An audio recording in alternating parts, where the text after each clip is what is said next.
Formula One returns to certain fundamental principles that supported sport during the first half-century.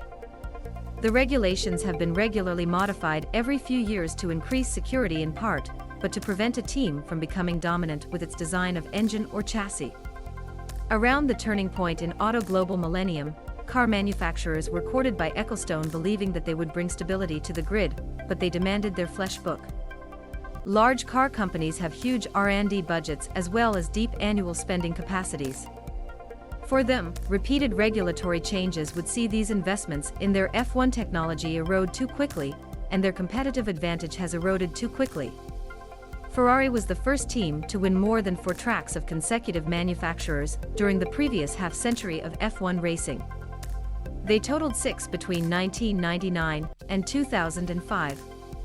In 2006, the FIA regulated a change in V10 engines to the V8, and surprisingly Ferrari were no longer at the top of the battery.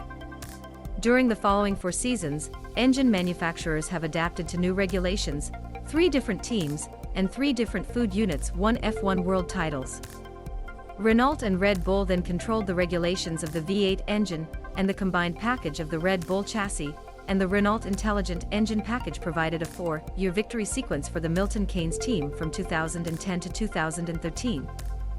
The new regulations of the F1 power unit now take years to agree, then years to design. During this process, owners of commercial rights are eager to attract new manufacturers to sport to provide a competitive choice with more sponsorship. Formula One deciding that he had to maintain his reputation for providing a space-age technology to racing cars, the centuries-old argument, the new technology was going to go to road cars. So we found ourselves in 2014, with the hybrid turbo power units of the behemoth V6, which were super complicated and our eyes expensive. The pressure was exerted on the FIA to allow these regulations to operate for a decade, even the required investment. Mercedes would have spent more than $1 billion in R&D on the most effective thermal engines on planet Earth. Finally, there was an agreement that the V6 power units would take place from 2014 to 2021. This was then extended until 2022. However, the training among manufacturers of current F1 feed units and Formula One being desperate to attract new suppliers has seen the agreed replacement of current hybrids delayed until 2026. It will be the single